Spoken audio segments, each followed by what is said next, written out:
Let's talk about the American aid workers, by the way, in Rafah. And an update on the Israelis who attacked the convoy. Exodus from Rafah is gathering steam this morning. The UN says more than 450,000 Palestinians have already left. President Biden has warned Israel not to invade because of the risk of civilian casualties. America said that they are pressuring, but you see the pressure, nothing is happening. Israel says Hamas has 4 battalions of fighters in Rafah and insists going into the city is the only way to clear them out. But will it work? Hamas's tactics are evolving.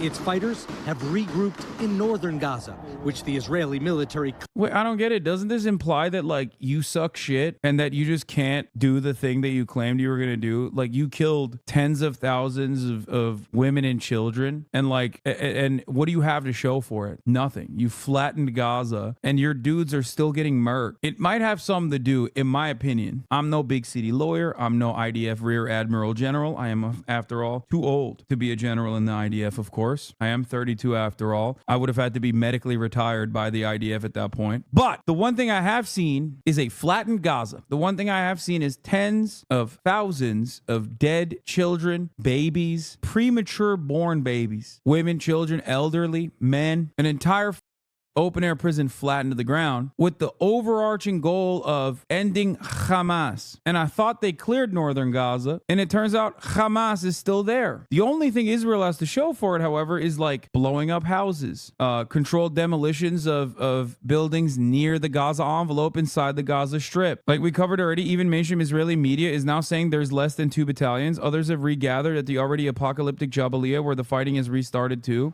And it's like, maybe if Israel spent less time like murdering children and more time, I don't know, doing anything but murdering children, really. I can't even think of anything else that Israel should be doing in this circumstance. They would have had a better way of dealing with Hamas, considering that you have to deal with them politically. There is no violent military solution to Hamas, because Hamas in and of itself is simply a means of emancipation. It is a defensive posture against the apartheid regime and all of the violent mechanisms that maintain it. You can kill people, but you can't kill an idea. If you kill people and then continue to imprison them, there's going to be a Hamas too. After all, Hamas itself is an evolution off of other forms of resistance, both in certain instances violent and in many notable instances non-violent. You can't keep people trapped and orphan them and then expect them not to engage in violent resistance. After all, that is how we arrived at Hamas. And many people, even people in this community, were probably oblivious to this reality before October 7. So, understandably so, they probably looked at this situation and saw the atrocities and thought, Hamas is starting this war. Why are they doing that? Not realizing that the entire Palestinian resistance forces are comprised of orphan children whose parents have died in prior sieges, whose entire life has been one of being victimized by mass surveillance and endless bombing campaigns. Never to this severity, of course, but, you know, it's probably still pretty radicalizing when they only kill 2,000 people. Probably pretty radicalizing when they blow up your school. Oh, but they gave a knock first. They actually sent an artillery shell ahead of time to let you know that, you know, if you don't evacuate, you're gonna fucking die in the rubble. Okay, pretty sure if I did that to you and your family, you'd want to kill me. I don't think it would be Islamophobia that guides you in that circumstance. I think it would probably be the fact that I did that to you, your loved ones, and your form of existence. You know, a reality that Ehud Barak and Ami Ayalon also have openly admitted to understanding, when they both, under different circumstances, have openly admitted that they would probably join Hamas or any number of different terror cells if they were on the other side of the border. That is why so many people personally could not come to terms with my commentary in the immediate aftermath of October 7. But that is also why so many people are now coming to reckon with that reality 7 months and 35,000 dead people later. And 35,000 in that situation is, of course, a conservative estimate. Remember, conservative estimate. Wait, but then you can be framed as saying all Gaza is Hamas. I don't care if people already say that. They're killing all Gaza like it is Hamas. The do you mean? Guys, they don't just say all of Gaza is Hamas. Itamar Ben-Gvir said Joe Biden is Hamas. Why are people suddenly saying it's only 25,000? Because they're misinformed. Because they saw an article and got duped by it without further investigating it, or because they don't feel the need to further investigate the article. The number of the dead is still 34 or 35,000. It's just that the number of identified dead is around 24,000. The number of suspected to be dead is even higher than 35,000, mind you. The UN released that report not to say the Gazan health ministry lied about their numbers. They released that report to say the situation is so dire that Israel won't even allow us to go in on the ground and actually conduct investigations, to give a moment of like mourning to the Palestinians, to go into the rubble and to figure out and to, you know, go in and identify with our tools who the actual dead are. Think about that. The UN wasn't saying like, oh, they are undermining they weren't saying that to undermine the Hamas run Palestinian health ministry numbers. As a matter of fact, if you look to the UN themselves, thank you Elite News, I showed this video yesterday, they openly state exactly what I just said. The figures have been proven to be generally accurate, refuting the Israeli government's claim of falsifying the death toll of the Palestinian Ministry of Health, falsifying the death toll in the Israeli genocide in Gaza. Honest question, didn't the death toll reach 30K by January? What has slowed Israel's death machine? One, they already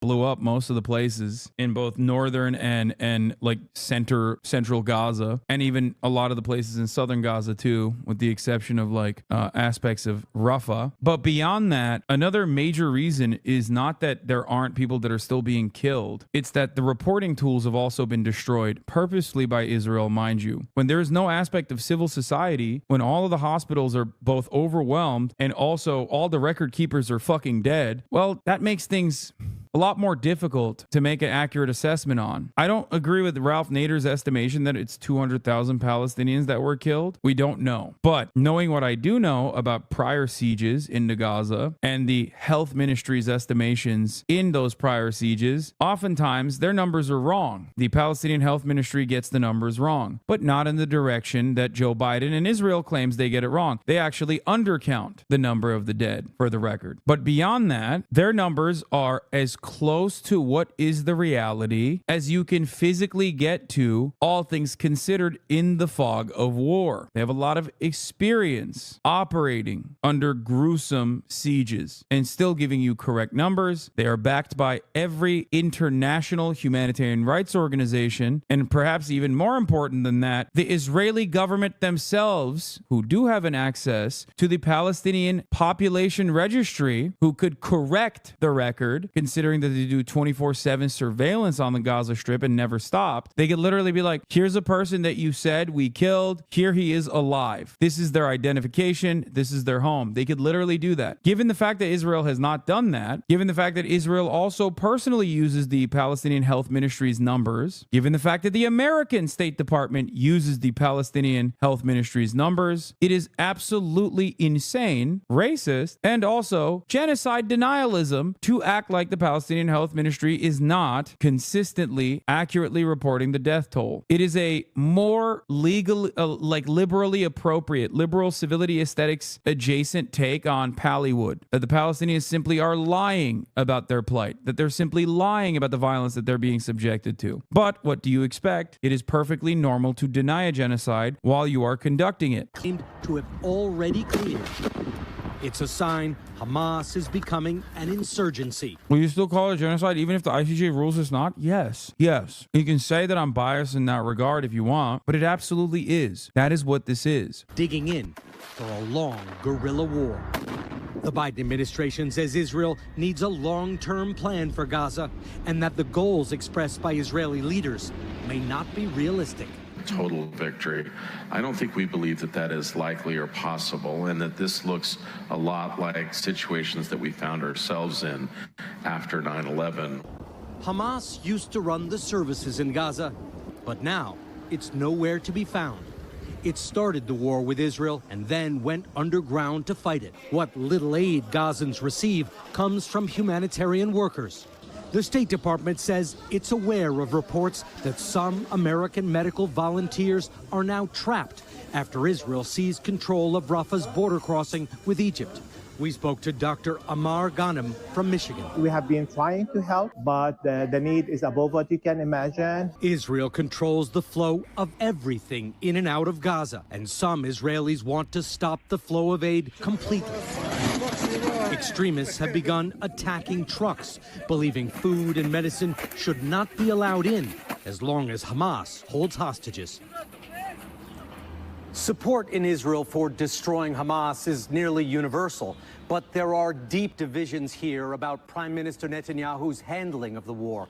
At an event, Yeah, they're like, we all want to fucking murk the Palestinians, but like the aesthetics of Benjamin Netanyahu are not great. Commemorating How extreme are they viewed in Israel? The settlers, a big chunk of Israeli society before October 7 considered the settlers to be gross, inbred, fundamentalist hicks that give Israel a bad name. If you recall, pre-October 7, Israel still had this, like, I would say, tint of liberal Zionism in their Western communications, in spite of Benjamin Netanyahu's best attempts at kind of destroying that, what remaining momentum that had. But yeah, a lot of Israeli society, like I said, considers them to at the very worst be like uneducated, inbred, fundamentalist hicks who don't fucking read, who don't know how to read, and don't serve in the goddamn military for a religious exemption, and actually are welfare queen freeloaders because they get everything paid for by the Israeli state. Straight up. You're referencing Tel Avivites? Sure. But a shit ton of people in Israel live in Tel Aviv. So what are we talking about? That's the second largest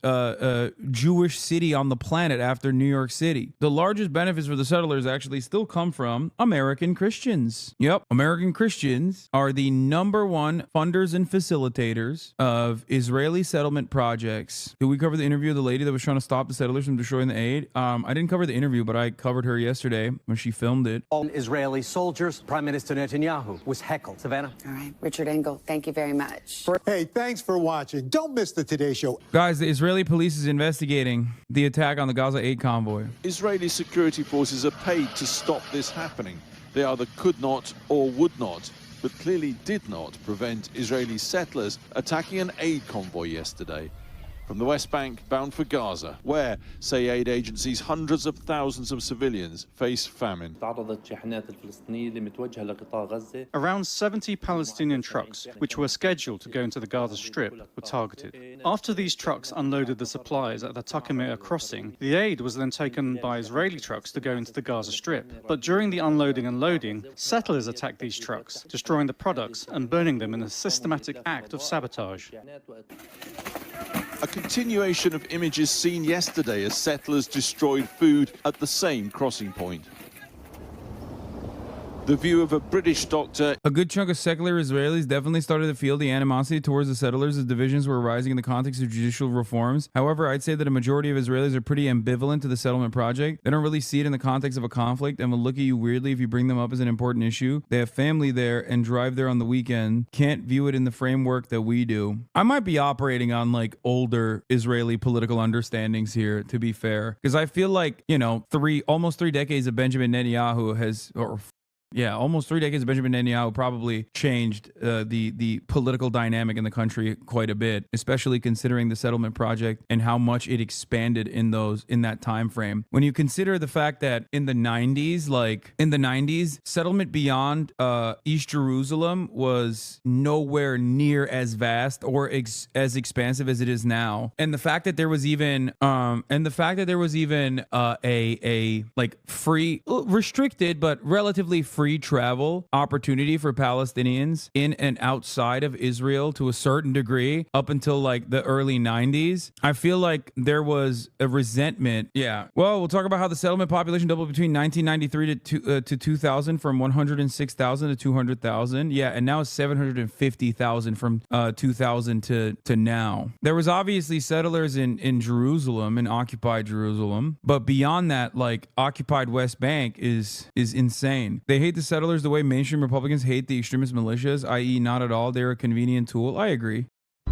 Qassam versus IDF in Eastern Rafah. Complex tunnel ambush with multiple hand-delivered Shawaz EFPs. One to the backdoor of the Merkava. Yassin strike versus Namur troop carrier. Fighters escape through the tunnels. The detonation of the second EFP is heard amid armored vehicles. As Mohammed Al-Safin pointed out, Hamas uses human shield, falls apart. When you watch the videos out of Gaza, they show how Palestinian fighters engage with the Israelis point blank. Israelis, however, routinely use Palestinian women and children as human shields. It's why you won't see these videos in Western news coverage. Yeah. I will never forget a video you showed of the feeling of Israelis in the streets about the idea of integration with Palestinians. That was Abby Martin. Abby Martin has done wonderful interviews with Israelis in occupied West Bank and occupied Jerusalem and many other places, asking them how they feel about integration with the Palestinians, where they say some of the most unhinged, most fascist shit you've ever heard in your entire damn life. Should start showing them on Al Jazeera and other pro-Palestinian networks? What do you mean?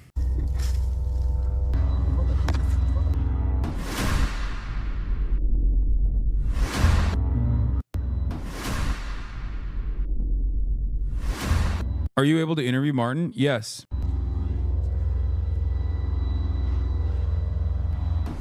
It's crazy to think about because like the buzzing sounds that you hear above are drones. 24/7, these motherfuckers have drones. 24/7. The fact that there is like 24/7 surveillance on the strip, and with all of that, with like these $30 million tanks getting this up close and personal with the Hamas tunnel. The fact that they have all of this shit, and yet you still got these dudes wearing fucking busted ass Adidas coming out of the tunnel networks and just dropping a fucking improvised explosive device that they made in a goddamn bathtub is crazy. Wait, what did you say? That's the APU, not drones? Where is the guy who said, honestly, in my experience, I only hear about Palestinians when there's some conflict. Most people don't give a shit. I'm Israeli. Yeah. But even then, as far as I understand, Israeli media, like other than the outlets that we cover that are called pussy outlets that are liberal and dare I say communist, socialist or whatever. Like I feel like 972 and Local Call get no play whatsoever in like the broader Israeli population, even though they're wonderful journalists that work there. Haaretz is like the most circulated mainstream publication that actually covers some aspects of the Palestinian plight. But the reality is that, you know, all the largest television channels are constantly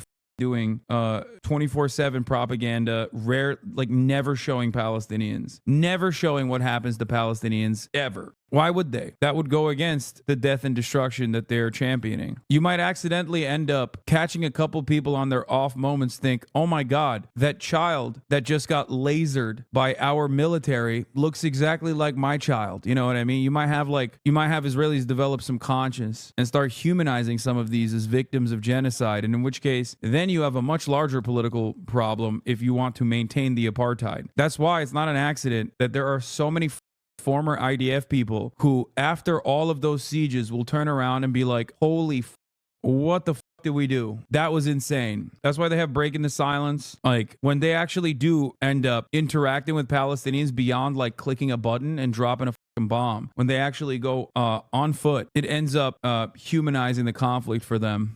Not all, for the record. Not all, but some. And I do still respect people who have engaged in those atrocious actions only to recognize the atrocities and turn around and work against the apartheid to try and make up for all of the war crimes and all of the wrong that they've committed. I do understand that no matter what your background is, you have the capacity to be brain broken, blindsided, brainwashed, and only then are forced to reckon with the wrongdoings that you committed. As long as you spend the rest of your life working against that, then it's fine. Not fine, but there's nothing better you can do in that situation.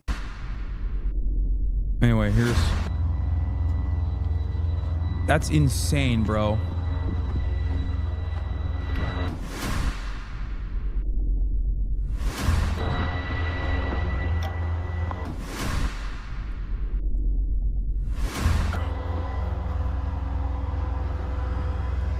First shrapnel bomb, second shrapnel bomb. That's what the text said in Arabic.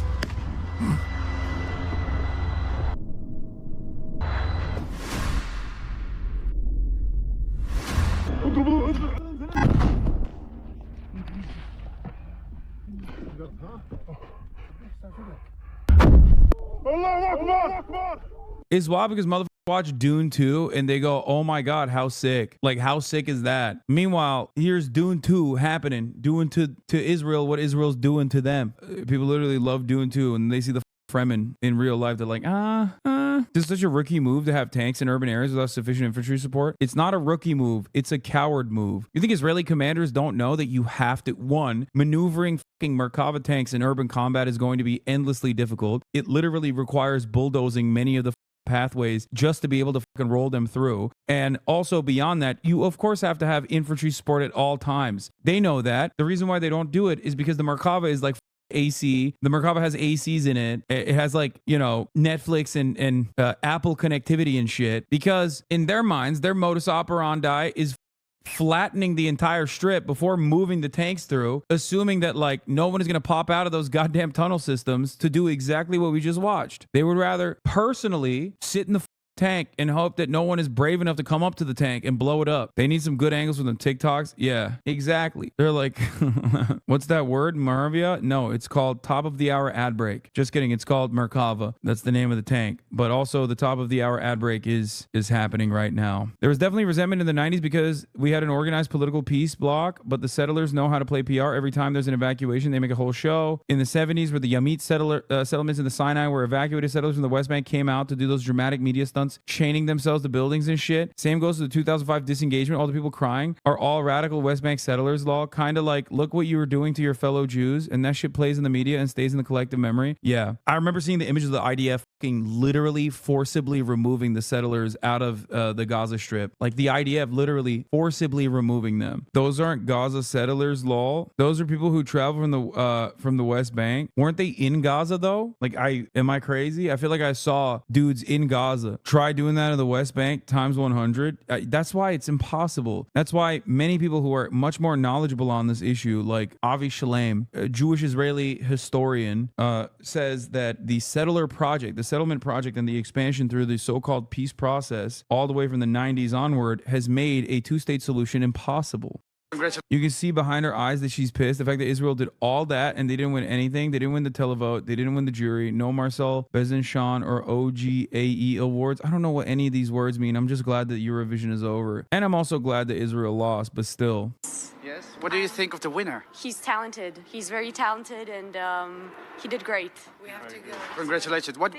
Yes. Monica Johnston, a nurse volunteering at the hospital, said that a primary concern of those who will be leaving is that new humanitarian workers will be allowed in. Otherwise, the hospital campus is more likely to get overrun by the IDF. The plan, she said, is for the UN to do a test run from the hospital to the border Tuesday, only carrying UN staff. If those staff are not killed by the IDF, as one international employee was on Monday, then on Wednesday, 2 medical staff will be taken to the border, and 2 new volunteers will be allowed to replace them, and so on in the coming days. Bro, think about this bargain. Like, we're talking about American and Western doctors literally being like, we're just going to put our bodies on the line and hope that Israel just doesn't shoot us, and that way we can like go back and forth, because if we all evacuate the hospital, Israel will immediately siege it. For the record, they did shoot a UN convoy. They shot a UN car. They did yesterday. They did this already, and then they shot at that car and killed the driver. They wounded the other person. They shot and killed the driver. That's what they're referencing here. If those staff are not killed by the IDF, as one international employee was on Monday, they'll just test it out again. The European hospital is badly understaffed due to evacuations and bombings that have made it impossible for many of the local staff to come to work, Johnston said. Coupled with the lack of supplies, minor injuries are becoming fatal. She said she found one deceased patient in the ICU recently whose body had begun the process of rigor mortis, when a body stiffens after death, signifying the extreme nature of the understaffing. As a result, many of the medical staff, she said, despite themselves suffering from dehydration,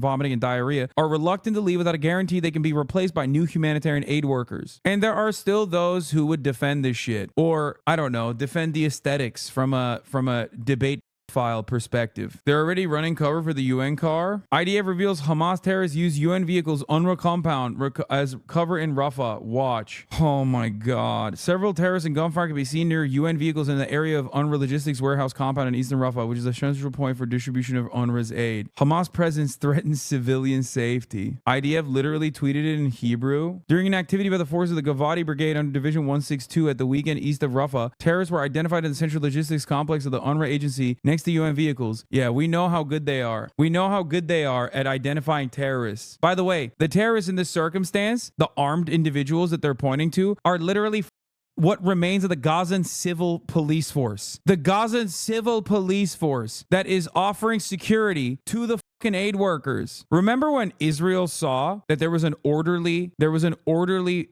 distribution of aid for one fucking day in Gaza? One fucking day. There was an orderly aid distribution in Gaza for one fucking day. They noticed there were armed policemen sitting next to the convoy. So the people were orderly and in a single file line. This allowed distribution to be efficiently dished out. The next day, they executed the head of police. The next day. And then said he was Hamas. The next fucking day. Think about that. They were in Gaza. Many radical West Bank settlers traveled to Gaza when the disengagement was happening to get juicy, dramatic pictures for the media. They made all the noise so that it'd be politically impossible to evacuate settlements in the future, kind of like cutting off an arm so the body lives. For context, settlements in Gush Katif were generally agricultural, less radical settlements. They just don't have the psychos that places like Hebron do. By the way, we know the UN card. This is the UN card that they shot. Meanwhile, in the sea of all this controversy, the Biden administration is moving ahead on the $1 billion arms package for Israel, AP sources says. Isn't that great? Oh, where does your info come from? Genuinely curious. Brother, you've been watching me scroll through. My information comes from a variety of different sources, including Israeli media that is literally right-wing and also radical ultra-Zionist, the IDF's own personal information, like their communications. This one is just a Twitter link, but it was broadly covered. It's just a close-up of the card that you saw up there. The Associated Press, mainstream media. Hopefully I was able to shed some light. This is Channel 4 News. Food is literally running out here. There is completely inadequate humanitarian access. Everyone's heard the statistic of 500 humanitarian aid trucks coming into Gaza on a daily basis prior to October. There hasn't been a day that number has been met. David Cameron wrote today, attacks by extremists on aid convoys en route to Gaza are appalling. Gazans are at risk of famine and in desperate need of supplies. Israel must hold the attackers to account and do more to allow aid in. I will be raising my concerns with the Israeli government. Almost no food has now entered Gaza from the main southern crossings for a week now. Sderot, southern Israel, close to Gaza. Different protest, same script perhaps, demanding Israel reoccupies Gaza. It has to be, again, in Israeli hands. Because if it won't be in Israeli hands, we won't finish the things that we started doing in this war. If we want quiet for the Toshvei Ha'otef or for Israel. Wait, son of Hamas claims he invented the Hamas flag? I am the creator and I am the destroyer? Bro, this guy is so insane. Yeah, he's like, I am no longer the son of Hamas. I'm the father of Hamas. What were the things that they started doing? Just curious. The things who started doing. At this point, people that say just curious don't even fucking act like, they don't even make a statement anymore. They just simply say they're curious. They might be. Wait, is he actually Sheikh Yassin's son? Yeah, I think so. Gaza should be in our hands. The far-right national security minister convicted for inciting. It's so funny seeing a lady like this. Okay, this is why I love like Israeli culture and Israeli society, because I love seeing like an old lady like this that I would see walking down the streets in New York, who I would suspect is like a bookish lady. You know what I mean? And then the things that come out of her mouth are so insane, like the most unimaginably cruel shit. He's not Sheikh Yassin's son, but another co-founder. Yeah, I don't know. He's just the son of Hamas. I don't give a shit. F that guy. I don't want to know more about him. I'm sorry. It's pretty crazy seeing like I said, an old lady that you would see walking down the fucking street, maybe with a stroller for her designer dog, okay, in the Upper East Side, come out and say one of the most unimaginably genocidal statements you've ever heard. How have you built this level of resentment, lady? You just don't look the part at all. I mean, look at this. Look at this lady. Look. Israel reoccupies Gaza. It has to be, again, in Israeli hands. Like, you're being sexist? No, man. Like, I live in America. I lived in New Jersey. I lived in Los Angeles. Like, I see this woman a million times in my life. Like, this is everyone. This is your mom. One must examine how your mom, your aunt, is literally the most Hitlerian person you've ever encountered. When asked, when questioned, it's like your aunt in Israel, your aunt, lovely lady, loves cats, enjoys, I don't know, a hamburger every now and then on a cheat meal, likes to do jazzercise. Your aunt in Israel loves the Zionist version of Adolf Hitler. How did that happen? It's just like the archetype is the same person, you know, the type of person that's like looking for friends, you know what I mean? Attends like a community gathering, likes books, goes to the library, pays money to the Met, even though she doesn't have to. She voluntarily gives money to the Met. And then that same woman in Israel is literally all of those things plus wants to see the streets of Gaza permanently turn red with the blood of Palestinian children. How do we get here? It's just, I don't get it. Because if it won't be in Israeli hands, we won't finish the things that we started doing in this war. If we want quiet for the Toshvei Ha'otef or for Israel at all, Gaza should be in our hands. The far-right National Security Minister convicted for inciting racism, Ben Gvir, endorsed that call at the rally. 218 days. Is it propaganda that is done after a terrorist attack that what gets her there? Chatter. I don't think that lady had that vibe before after October 7. I think that lady had that vibe way before October 7. It's like that one lady that is in like every documentary about the West Bank. You know what I'm talking about? You'll watch a documentary from like 1985. She's there spitting on like a Palestinian kid. You watch a documentary in 2024. She's still there throwing rocks at a Palestinian child this time. You know what I mean? It's like, bitch, haven't you died already? How are you still doing this? You haven't spat on enough Palestinian children? I saw you doing that in 1985. The are you doing? 2024 still. She's like the mascot of settlers. You know exactly. If you've watched enough documentaries, you know exactly who the I'm talking about. She literally is in like every fucking West Bank documentary. She's like, oh, is there a camera there? Let me do some hate crimes. She's so unhinged. She's out there like blocking Palestinian families from like leaving her house and shit. You know what I mean? Leaving their houses. Oh, it is. I think. Yes. Or no, I don't know if this is the woman. It might be her. I don't know. She has the same garb though. I think it could be that. I think it is this woman, but I don't know. It could be this woman. Huh. Where was she born? Can't change that. Can't change where you were born. Lady, that's right. Maybe that's what she's mad about, but I don't think it's her. I'm talking about a different woman. Oh, nice. No, it's not this woman either. No, this is not. That's the Gaza war tourism, the video. Yeah, welcome back, Adolf Hitler. Oh, this is the woman. Yes. Yes, this is the woman. This is the woman. Yes, you found her. Bro, this chick is in every settler video, bro. This is her. This is who I was talking about. She's always in the background. You love like an Al Jazeera coverage being like, and here you have a road called Apartheid Street. This road is called Apartheid Street because, you know, Palestinians are not allowed to walk on the street, and she's over there like spitting in the background. It's like, how did you get there? Did you know there was a camera there? Did you teleport? This is the woman. She's always in the background doing some shit. Always in the background doing some shit, like yelling at like a Palestinian child or like trying to spit on them or some shit. See, I watched a Breaking the Silence documentary on Hebron yesterday, and she was screaming sharmuta through a fence there. Ain't no way. No, I'm telling you, anytime, bro, anytime you watch a West Bank documentary, she is going to be there no matter what. Yeah, this lady. She's like a Resident Evil 7 character, dude. Women can't have hobbies or what? Yeah, it's nuts. Here, another one.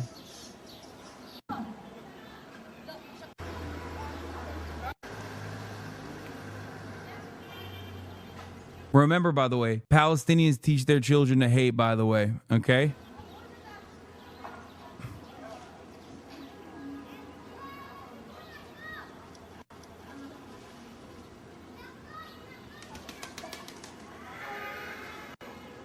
For context, for the Americans who literally can't tell apart Palestinians and Israeli settlers, those are Israeli settlers. Those aren't Palestinians throwing the rocks. Because, you know, I feel like I have to explain that. Because to many people living in America, the only Jewish person that you know, if you don't live in Los Angeles, is an Ashkenazi Jew. So you think like, There she is, bro. Hebron resident Yifat Al-Kopi, who was caught on tape calling a Palestinian woman whore, was accused of attacking a Palestinian boy 6 years ago. She is literally the menace of West Bank. She is the menace. She haunts the entire West Bank. She slapped an Israeli soldier. Yifat Al-Kopi? Why she slap an Israeli soldier? She has the female cop phenotype. You are so right. B'Tselem said, don't make her the scapegoat for the whole settlement problem, though. No, I'm not. I just think it's funny that she's like that fucking ride or die. Of course not. Also, in the process of trying to identify this woman in the background of every documentary in the West Bank, we arrived at like, oh, this is it. This is again. Look, see? This settler woman told them that they shouldn't enter. They shouldn't enter there. They cannot enter this, even though it's a military post. Bro, that's literally from 2 years ago, bro. Please don't touch our camera. That's 2 years ago. This bitch is still going. I'm telling you, man.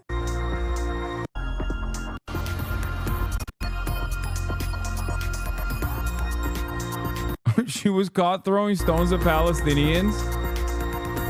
She was taken in for questioning, but released the same day. Freak, dude. Wait, you were being literal about the stones? Yes, brother. I'm also being literal when I say she spits. She also loves spitting. That's not a joke. When I say the little Ku Klux Klan teenagers love spitting as their perfect form of resisting Christianity, that's what I mean. Like literally spitting. Not like spitting facts on the mic. I'm saying like spitting at nuns and shit. Hebron is one of the most unique and unhinged manifestations of the settlement projects because these are settlements built right at the heart of the city and are populated by the most psychopathic settlers you've ever seen. Like even the military had two leftists for them. In H2, the 20% are Hebron, that's under civil administration control. Thousands of Palestinian families abandoned their homes because the apartheid and arbitrary curfews and raids there are so cutthroat. What's the IDF term for it? Always present or something? Yifat Al-Kopi assaulted elderly Palestinian, trespass, shoved rock into Palestinian boy's mouth, breaking teeth, sentenced to community service, no detention until trial, slapped a soldier, was released after an hour. Habibi, have you gotten halal food yet? Yes, I've been having halal food every single fucking day. Anyway, we were talking about her because she's just insane. Redeeming homes in Hebron, the city of our forefathers. Learn about the spiritually significant and highly discreet work of an organization that is redeeming Hebron for the Jewish people. Yep, there she is. Wait, you're halal now? No, I'm not halal now. Okay, let's finish this. This now inside Gaza. The Palestinian Authority says 80% of healthcare centers there are now out of action. UNICEF says close on 500,000 civilians displaced by Israel's assault on Rafah, with nowhere, of course, safe to displace to. Aid workers say at least 8 displaced civilians killed today by an Israeli missile strike on the Nuseirat refugee camp. I'm one of the displaced in the house. The house was hit by 2 missiles from the fighter jets. It was known that people from Rafah have been displaced and sheltered here. There were about 70 people in the house. Also hit in this attack, a UN school. Palestinians mark Nakba, or catastrophe, this week, remembering their 700,000 forcibly evicted or who fled their homeland as Israel came into existence.